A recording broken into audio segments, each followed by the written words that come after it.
See that star? You mean the bright red one? His daughter asks in return. Yes, it might not be there anymore. It might be gone by now. Exploded or something. Its light is still crossing space, just reaching our eyes now. But we don't see it as it is. We see it as it was. Many people experience a stirring sense of wonder when they first confront this simple truth. Why? Why should it be so compelling? The immense distances to the stars and the galaxies mean that we see everything in space in the past. Some as they were before the Earth came to be. Telescopes are time machines.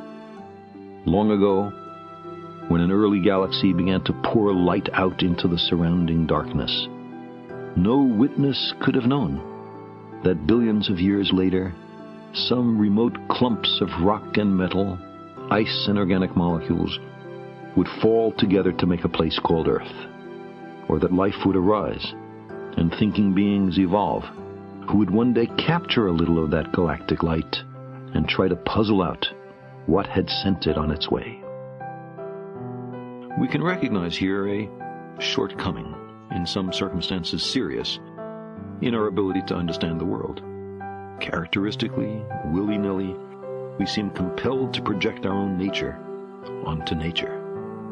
Man, in his arrogance, thinks himself a great work, worthy of the interposition of a deity. Darwin wrote telegraphically in his notebook, more humble, and I think truer, to consider him created from animals. We're Johnny-come-latelys. We live in the cosmic boondocks. We emerged from microbes and muck. Apes are our cousins. Our thoughts and feelings are not fully under our own control. There may be much smarter and very different beings elsewhere, and on top of all this, we're making a mess of our planet and becoming a danger to ourselves. The trapdoor beneath our feet swings open. We find ourselves in bottomless free fall. We are lost in a great darkness, and there's no one to send out a search party. Given so harsh a reality, of course we're tempted to shut our eyes and pretend that we're safe and snug at home, that the fall is only a bad dream. If it takes a little myth and ritual to get us through a night that seems endless, who among us cannot sympathize and understand? We long to be here for a purpose, even though, despite much self-deception, none is evident.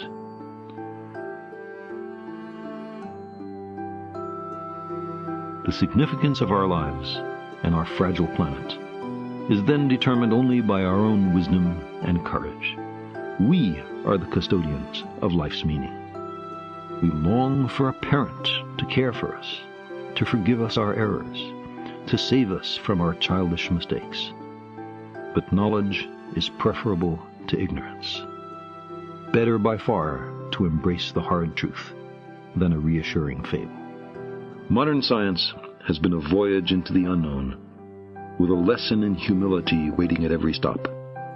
Our common sense intuitions can be mistaken.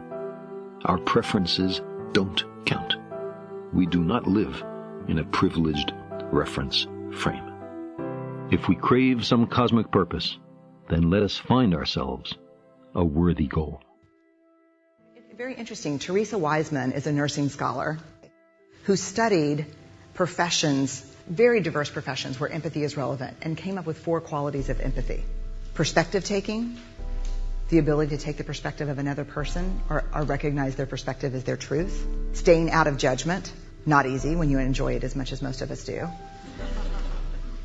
Recognizing emotion in other people and then communicating that. Empathy is feeling with people. And to me, I always think of empathy as this kind of sacred space when someone's kind of in a deep hole and they shout out from the bottom and they say, I'm stuck, it's dark, I'm overwhelmed. And then we look and we say, hey, you climb down. I know what it's like down here, and you're not alone. Empathy is a choice, and it's a vulnerable choice, because in order to connect with you, I have to connect with something in myself that knows that feeling. One of the things we do sometimes in the face of very difficult conversations is we try to make things better. If I share something with you that's very difficult, I'd rather you say, I don't even know what to say right now, I'm just so glad you told me. Because the truth is, rarely can a response make something better. What makes something better is connection. In the last 10 years, there's been some very interesting developments in evolutionary biology, neurocognitive science, child development research, and many other fields, which is beginning to challenge some of these long-held shibboleths that we've had about human nature and the meaning of the human journey. But there is another frame of reference emerging in the sciences, which is quite interesting. It really challenges these assumptions. And with that, the institutions that we have created based on those assumptions, our educational institutions, our business practices, our governing institutions, etc. Let me take you back to the early 1990s, sleepy little laboratory in Parma, Italy, and scientists had a MRI brain scanning machine on a macaque monkey as the macaque monkey was trying to open up a nut. They wanted to see how the neurons would light up. So the monkey's trying to open up the nut, the neurons light up, and just by serendipity, and this is how science sometimes happens, a human being walked into the laboratory, I don't know if it was by mistake, and he was hungry, he saw the nuts and opened up one of the nuts and tried to crack it open. The macaque monkey was totally shocked because who was this invader in his laboratory? And he didn't move. He just gazed at this human trying to open up the nut, just like he had done a few seconds earlier. And then the scientist looked on the MRI brain scanner. The same exact neurons were lighting up when he observed the human being opening the nut as when the monkey opened the nut. And the scientists had not a clue as to what this was. They thought the MRI machine had broken. They then began to put MRI brain scanning machines on other primates, especially chimpanzees with our big neocortex. Then they went to humans. And what they found over and over again is something called mirror neurons. And that is that we are apparently soft-wired, some of the primates, all humans. We suspect elephants. We're not sure about dolphins and dogs. We've just begun. But all humans are soft-wired with mirror neurons so that if I'm observing you, your anger, your frustration, your sense of rejection, your joy, whatever it is, and I can feel what you're doing, the same neurons will light up in me as if I'm having that experience myself. Now, this isn't all that unusual. We know if a spider goes up someone's arm and I'm observing it going up your arm, I'm going to get a creepy feeling. We take this for granted, but we are actually soft-wired to actually experience another's plight as if we are experiencing ourselves. But mirror neurons are just the beginning of a whole range of research going on in neuropsychology and brain research and in child development that suggests that we are actually soft-wired not for aggression and violence and self-interest and utilitarianism, that we are actually soft-wired for sociability, attachment, as John Bowlby might have said, affection, companionship, and that the first drive is the drive to actually belong. It's an empathic drive. What is empathy? It's very complicated. When little babies enter nursery and one baby cries, the other babies will cry in response. They just don't know why. That's empathic distress. It's built into their biology. Around 2.5 years of age, a child actually can begin to recognize himself in a mirror. That's when you begin to mature empathy as a cultural phenomenon. And that is once a toddler can identify themselves, then they know that if they're observing someone else have a feeling, they know that if they feel something, it's because they're feeling it because someone else has it. They're two separate beings. Selfhood goes together with empathic development. Increasing selfhood, increasing empathic development. Around 8 years of age, a child learns about birth and death. They learn where they came from, that they have a one and only life, that life is fragile and vulnerable, and one day they're going to die. That's the beginning of an existential trip. Because when a child learns about birth and death and they have a one and only life, they realize how fragile and vulnerable life is. It's very tough being alive on this planet, whether you're a human being or a fox navigating the forest. So when a child learns that life is vulnerable and fragile and that every moment is precious and that they have their own unique history, it allows the child then to experience another's plight in the same way. That other person or other being, could be another creature, has a one and only life.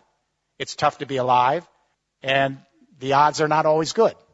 So if you think about the times that we've empathized with each other or fellow creatures, it's always because we felt their struggle. We have the width of death in empathy and the celebration of life.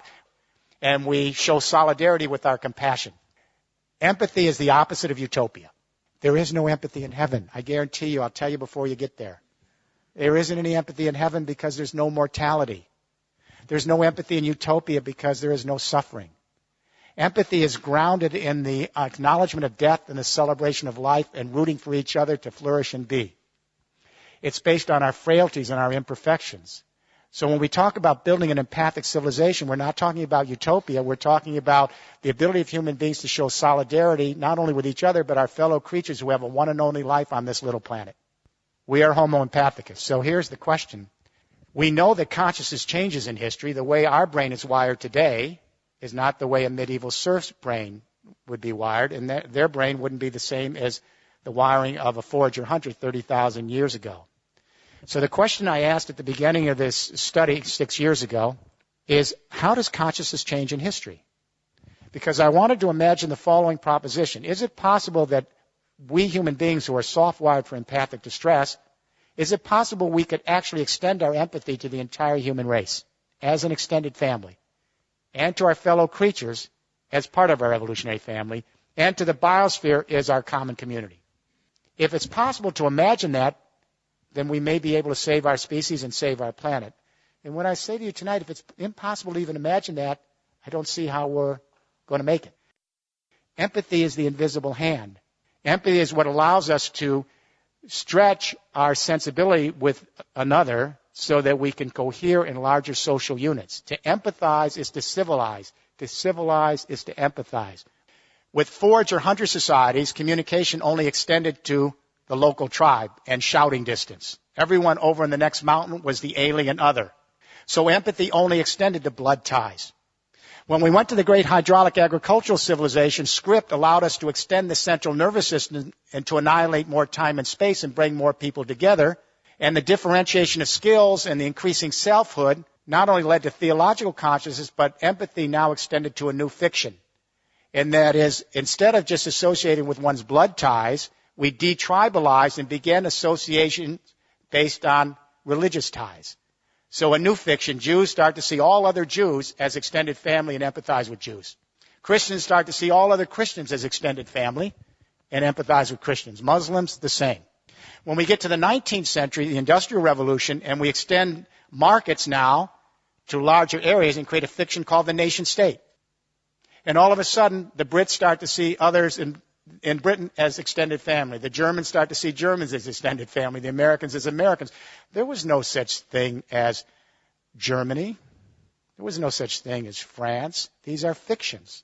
But they allow us to extend our family so that we can have loyalties and identities based on the new complex energy communication revolutions we have that annihilate time and space. But if we have gone from empathy in blood ties to empathy in religious associational ties, to empathy based on national identification, is it really a big stretch to imagine the new technologies allowing us to connect our empathy to the human race writ large in a single biosphere? On what reason would we stop here at the nation-state identity and only have ideological empathy or theological-based empathy or tribal-based blood tie empathy?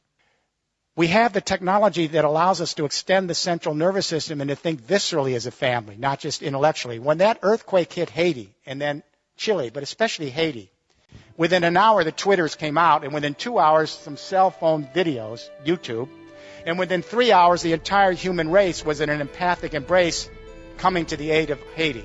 If we were, as the Enlightenment philosophers suggested, in materialistic, self-interested, utilitarian, pleasure-seeking, it couldn't account for the response to Haiti. Apparently, 175,000 years ago in the Rift Valley of Africa, there were about 10,000 anatomically modern human beings walking the grasslands, our ancestors. The geneticists located one database woman. It's a database line. Apparently, her genes passed to everyone in this room tonight. The other ladies didn't make it. Gets even more strange. They located a single male. This is a database line for genetics. They call him the Y chromosome Adam. Apparently, a fairly potent guy. His genes passed to everyone in this room. So here's the news. We're all fighting with each other with different ideas about the world, and guess what? We all came from two people. The Bible got this one right. We could have come from many, but the point is we have to begin thinking as an extended family. We have to broaden our sense of identity. We don't lose the old identities of nationhood and our religious identities and even our blood ties. But we extend our identity so we can think of the human race as our fellow sojourners and our other creatures here as part of our evolutionary family and the biosphere as our community. We have to rethink the human narrative. it has become extremely plausible that this trip between the maternity ward and the crematorium is what there is to life. But when you consider this attitude, you know, what is the poetic counterpart of it? Man is a little germ that lives on an unimportant rock ball that revolves about an insignificant star on the outer edges of one of the smaller galaxies. God, what a put down that was. But you see, I don't know what question to ask when I wonder about the universe. It isn't a question that I'm wondering about, it's a feeling that I have, because I cannot formulate the question that is my wonder. The moment my mouth opens to utter it, I suddenly find I'm talking nonsense. But that should not prevent wonder from being the foundation of philosophy. Well, as Aristotle said, wonder is the beginning of philosophy, because it strikes you that existence is very, very strange. So, there is obviously a place in life for a awe, astonishment at existence. And that is also a basis of respect for existence. We don't have very much of it in this culture, even though we call it materialistic. A materialist is a person who loves material. In the culture that we call materialistic today, we are, of course, bent on the total destruction of material and its conversion into junk and poisonous gas as quickly as possible. This is not a materialistic culture, because it has no respect for material. And respect is in turn based on wonder, on feeling the marvel of just an ordinary pebble in your fingers. And then more so when this so-called insignificant little creature has inside his skull a neurological contraption that is able to center itself in the midst of these incredible expanse of galaxies and start measuring the whole thing. That is quite extraordinary. And then furthermore, when you realize that in a world where there are no eyes, the sun would not be light.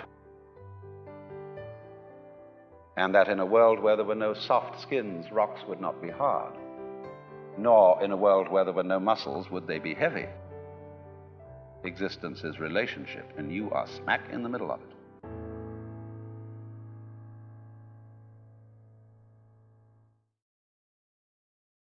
Ice and organic molecules would fall together to make a place called Earth, or that life would arise and thinking beings evolve who would one day capture a little of that galactic light and try to puzzle out what had sent it on its way.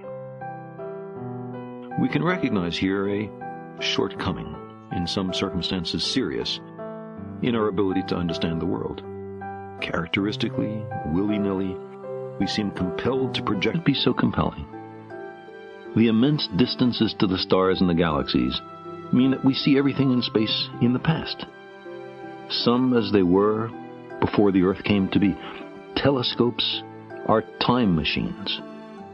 Long ago, when an early galaxy began to pour light out into the surrounding darkness, no witness could have known that billions of years later, some remote clumps of rock and metal, our own nature, onto nature. Man, in his arrogance, thinks himself a great work, worthy of the interposition of a deity. Darwin wrote telegraphically in his notebook, more humble, and I think truer, to consider him created from animals. We're Johnny-come-latelys. We live in the cosmic boondocks. We emerged from microbes and muck. Apes are our cousins. See that star? You mean the bright red one, his daughter asks in return. Yes, you know, it might not be there anymore. It might be gone by now. Exploded or something. Its light is still crossing space, just reaching our eyes now. But we don't see it as it is. We see it as it was. Many people experience a stirring sense of wonder when they first confront this simple truth. Why? Why should thoughts and feelings are not fully under our own control? There may be much smarter and very different beings elsewhere, And on top of all this, we're making a mess of our planet and becoming a danger to ourselves. The trapdoor beneath our feet swings open. We find ourselves in bottomless free fall. We are lost in a great darkness, and there's no one to send out a search party. Given so harsh a reality, of